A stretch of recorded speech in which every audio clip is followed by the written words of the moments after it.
Ahora, momento de conversar lo que pasó el fin de semana. Tenemos invitado a Christopher Martínez, licenciado en Ciencias Políticas y Administrativas de la Universidad de Concepción, magíster en Estudios Internacionales de la Universidad de Chile y PhD en Ciencia Política de la Loyola University of Chicago. Muy buenos días, Christopher, ¿cómo estás? Gracias por estar aquí. Hola Álvaro, buenos días. Hola María José. Muy buenos días, Christopher. Sin duda hay muchas cosas que analizar de lo que ha pasado desde el día viernes hasta el día de hoy, pero tal vez nos podamos detener, Christopher, en lo discursivo. Ya lo discursivo yo creo que fue muy importante, sobre todo el día viernes, también el día domingo, cuando Gabriel Boric se refiere a el cardenal Esati, a los encubrimientos, ¿verdad?, de abuso sexual desde el clero, pero también el día viernes Gabriel Boric tuvo en su discurso mucha presencia de Salvador Allende, el expresidente de Chile antes del golpe militar. Él habla sobre las grandes alamedas, de hecho hubo también un salto de protocolo cuando el presidente se acercó a la estatua al entrar al Palacio de la Moneda, antes de hacer ingreso, de hecho, al Palacio de la Moneda, él se acercó y rindió un homenaje a la figura del expresidente, a la estatua, ¿verdad?, que se encuentra en esta plaza. Un golpe tal vez para la derecha más tradicional, que de hecho lo cuestionaron a través de Twitter. Marcela Cubillos dice que un presidente tan joven retrocede 50 años en su discurso y que eso es negativo para la política. ¿Cómo lo ves tú y cómo ves las disposiciones también de la derecha ante este golpe discursivo de Gabriel Boric? Sí, yo creo que hay que dramatizar un poco esas señales, especialmente en el discurso. Él hace unas menciones hacia el final, hace un reconocimiento a varios presidentes en la historia de Chile, ni siquiera solo del siglo XX. Entonces hay un rescate de ciertos símbolos y del pasado, y que no es ninguna sorpresa que Gabriel Boric tenga algún grado de admiración por el carácter de Salvador Allende, por su gobierno. Él tendrá que explicarlo. Y también es entendible, por otra parte, la molestia de la derecha. Yo creo que la oposición en este caso tiene que marcar esos puntos, son cosas que tiene que criticar precisamente pensando en su electorado. Pero sí, no creo que vaya a ser algo que marcará la relación entre oposición y gobierno en los primeros días, precisamente porque Boric y rindió un homenaje a Salvador Allende, más allá que haya sido fuera del protocolo. Esas cosas pueden molestar y la oposición obviamente siempre la hacen presente. De ahí que eso escale a otras cosas difíciles. ¿Cómo ves la reacción también de la ciudadanía, Christopher? Porque Gabriel Boric tiene mucha adherencia ciudadana. De hecho, muchas personas se acercaron al presidente Gabriel Boric. Creo que se me cortó el audio. ¿Se escucha bien? ¿No? ¿Se me escucha? Ya, Sí. Entonces, mucha cercanía de la ciudadanía al presidente Gabriel Boric, inclusive para algunos medios de comunicación lo han declarado como una especie de rockstar. ¿Cómo ves tú esta sensación ciudadana, primero vinculada a las expectativas, pero también al debate que se está haciendo en la convención constituyente con respecto también a los cambios del sistema de gobierno que podríamos tener con respecto también al presidencialismo? Una figura que en nuestro país siempre ha sido muy resaltada y también muy demandada, ¿verdad?, ante las expectativas de los cambios sociales. Oye, antes de ir con la respuesta de Christopher, me permiten una interrupción porque Sí.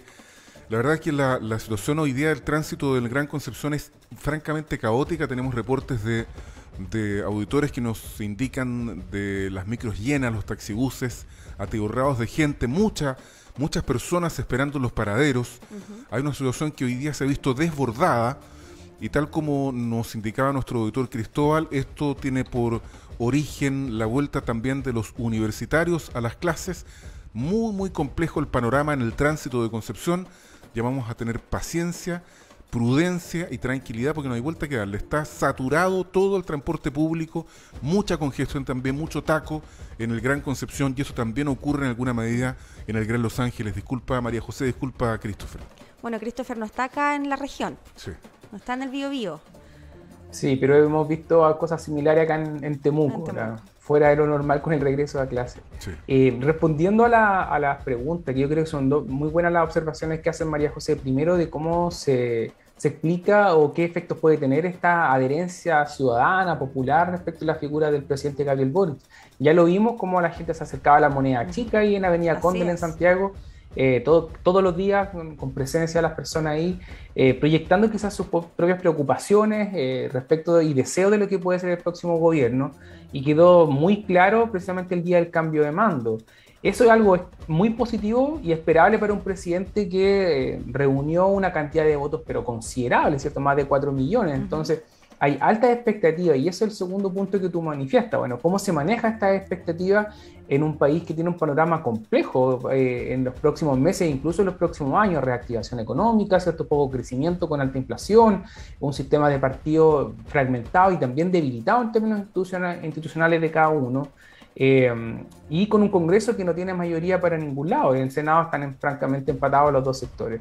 Entonces, ese es un rasgo clave. Él tiene que saber utilizar ese capital en el fondo de popularidad en los próximos meses, saber qué proyectos complejos abordar y que puedan ser críticos para la ciudadanía y qué cosas en el fondo dejar para más adelante, que era un poco lo que advertencia que le hacía el economista Ricardo French Davis acerca del proyecto de las 40 horas a la semana. O sea, hay cosas que uno puede apurar y otras cosas que necesitan un poco más de pausa. Entonces, ese manejo de expectativas es crucial. Y yo creo que él ha mostrado en el último año un cierto realismo a la hora de impulsar algunas medidas, y quizá eso lo va a beneficiar ahora que esté en el cargo. Y lo otro es lo que tú dices acerca de que se está discutiendo sobre cambiar el sistema presidencial. O sea, esto no lo estaríamos viendo si tuviéramos un sistema parlamentario. La gente no estaría en el fondo celebrando el cambio de mando por una persona que directamente votó la ciudadanía, sino que los partidos estarían reuniéndose, negociando, y ahí saldría un primer ministro o primera ministra. Entonces es un cambio bastante fuerte lo que la gente tiene entendido, interiorizado y legitimado por casi 2 siglos respecto de cómo se elige a la persona que gobierna. ¿Y qué más claro queda respecto de la elección presidencial? ¿Cuánta gente más va a votar precisamente el día de la elección presidencial? Hay 400.000 votos, por ejemplo, en blanco en las elecciones de diputados. Es decir, hay 400.000 personas como mínimo, que creo que son más, que solamente se llevan a votar por el presidente. Entonces, quitar esa figura de la política puede que termine en el fondo agudizando un poco la distancia entre político y ciudadanía y la sociedad. ¿Y qué te parece el acuerdo a que se ha llegado en el Congreso con respecto a las presidencias? Por ejemplo, la del Senado, la derecha también participó de este acuerdo, fue transversal para que Álvaro Elizalde fuera el presidente del Senado por este periodo que dicen que es clave para justamente poder no intervenir, pero sí marcar un punto importante con respecto a la discusión de la Convención Constituyente, con respecto a la posible eliminación del Senado. Por ejemplo, Álvaro Elizalde ya ha mostrado su distancia con respecto a esta postura de los convencionales constituyentes y solamente hay hasta el 22 de abril para poder tratar de ejercer un liderazgo en la Convención Constituyente, porque después ya viene la armonización, es decir, ya desde el 22 de abril ya va a estar aprobado el grueso de la mayoría de los artículos que va a componer esta nueva propuesta de Convención Constituyente. Y también agregar lo que señaló Gabriel Boric en su discurso. Él hizo un llamado también a escucharse dentro de la Convención Constituyente sin caricaturas, e inclusive hizo un llamado a su propio sector. Sí, mira, las negociaciones del Senado en el fondo fueron muy sabrosas si uno lo quiere ver desde ese punto de vista, con gente que quedó muy picada, digámoslo, en el fondo Renovación Nacional, que acusó traición por parte de la UDI, claro, y Evópoli o Sandón por ese lado criticando. Y se le preguntaba a Álvaro Elizalde, bueno, cuán importante era la presidencia, y la gente que estudia ciencia política, que estudia instituciones, sabe que son importantes los cargos dentro de las estructuras del Congreso. El Congreso no es un adorno en la política chilena como varios convencionales e intelectuales nos han querido hacer ver en la discusión pública. El Congreso tiene poder y por eso es que estos cargos son apetecidos por el control que tienen dentro de la agenda. Álvaro Elizalde además dijo otra cosa muy importante: estos cargos nos sirven de mucho en la medida en que no haya ánimo de cooperar en el fondo por parte de los partidos políticos, que eso es un factor fundamental. Y vinculando eso un poco a lo que se está discutiendo en la Comisión de Sistema Político, que lo va a ver la Convención, claro, se está discutiendo la eliminación del Senado por razones que en el fondo pueden sonar muy bien. A la gente está descontenta con la política, descontenta con el Congreso en general, y por tanto, si tú le dices que hay una Cámara que hace exactamente lo mismo que la otra, es casi natural que las personas piensen, bueno, eliminemos una. El tema es que no hacen exactamente lo mismo, se comportan de manera diferente, tienen un impacto positivo según lo que dicen los estudios acerca del proceso legislativo en Chile, en la producción de la legislación. Entonces esa pelea es mucho más difícil de dar. Y lo otro respecto de los tiempos que tú mencionabas, María José, claro, la armonización comienza a finales de abril, pero ya va a estar en el proceso en tierra derecha en junio, a finales de junio, que es cuando la presidencia de Gabriel Boric va a cumplir los simbólicos primeros 100 días. Entonces, él va a estar agotando esos 100 días que usualmente son más positivos para los presidentes, no es una luna de miel que a veces se extiende un poco más, pero que va a estar coincidiendo con lo que va a estar emanando de la Convención Constitucional. Ya sabremos a esa altura qué es lo que va a salir. Y como tú rescataste correctamente, es algo que él está pidiendo mayor grado de unidad, porque eso es lo que no hemos visto precisamente en los últimos meses de la Convención. Christopher, y bueno, esa armonización, que es una comisión compuesta por 40 convencionales, no se sabe si van a intervenir solo en la forma. Tal vez podría darse una conversación sobre el fondo de alguno de los artículos. No sé si eso se ve tan lejano o si estos convencionales o si esta comisión están todos claros en que van solamente a sacar palabras repetidas, es decir, cosas de redacción, de forma y no solo de fondo.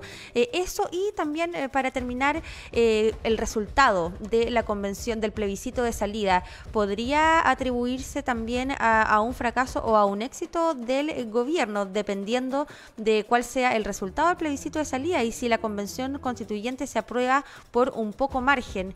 ¿Cómo lo ves eso tú para la gobernabilidad futura y la sustentabilidad también de esta nueva constitución? Respecto de la armonización, claro, la tarea de ellos es exclusiva de edición, básicamente, si no lo colocan palabras simples. No pueden alterar el contenido de fondo del articulado que ha sido aprobado. Entonces, en términos de poder no tienen mucho, tiene que ver con cómo se estructuran cosas, como bien tú decías, que están repetidas y cómo queda en el fondo un texto limpio. Más allá de eso no hay atribuciones. Y respecto del plebiscito de salida es complejo. ¿Hasta qué medida se involucra el gobierno de Gabriel Boric en este proceso? Si es que primero hay una derrota en el plebiscito, lo cual es muy poco probable. Pero sí sería simbólicamente importante si no se gana con un alto margen, considerando el margen que se logró para el plebiscito de entrada. O sea, fue un 80% de la gente que está ahí. Sí, entonces yo lo veo que cualquier margen que sea bajo 60% por el apruebo de una nueva constitución ya es algo que uno podría comenzar a preocuparse. Bajo 55% yo lo consideraría una derrota respecto del texto constitucional y su duración en el tiempo posterior a su aprobación. Sí. Álvaro. No, lo que pasa es que estamos, Christopher Martínez, justo en la hora en que vamos a enlazar con la red Archi de la Asociación de Radiodifusores de Chile para transmitir una entrevista que haremos al presidente de la República, Gabriel Boric.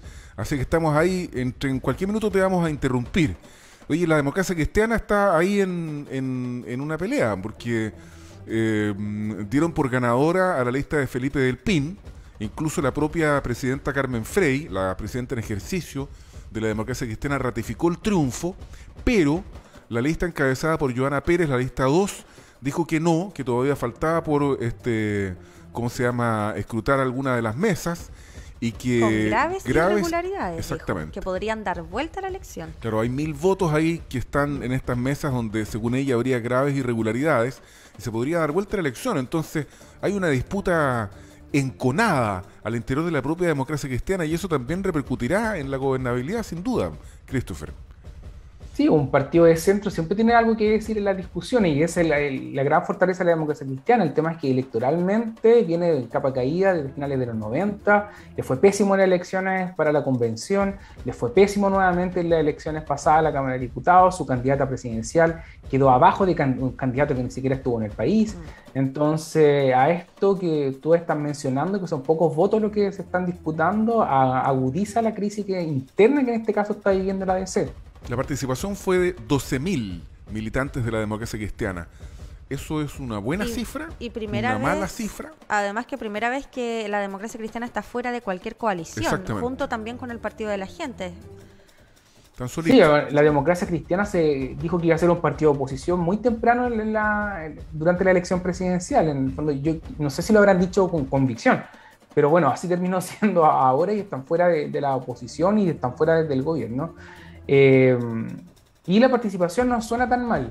yo no la veo como algo tan mal, considerando que en Chile hay muy baja participación y los partidos, el número de militantes tampoco el de la democracia cristiana es tan alto. Entonces yo no lo vería como algo extremadamente negativo o baja participación. Lo complejo ha sido las candidaturas, los sectores que representan y cómo van a gobernarse internamente después de esta elección, que esa es la gran duda. Más allá de quien gane, no sé si va a ser capaz de lograr reunir o reactivar un poco los procesos de cohesión interna del propio partido. Bueno, Christopher Martínez, te dejamos liberado porque si no te vamos a tener que interrumpir en cualquier minuto, y así que no sería feo. Así que muchas gracias, Christopher Martínez, por haber compartido las reflexiones esta mañana junto a María José Benavente. Un contundente lunes Sí. 14. Licenciado en Ciencias Políticas Administrativas de la UDECONCE, magíster en Estudios Internacionales de la Universidad de Chile, PhD en Ciencia Política de la Loyola University of Chicago. Muchas gracias por estar con nosotros. Muchas gracias. Gracias a ustedes por la invitación. Buena semana. Buena semana para ti también. Igual. Chau, chau.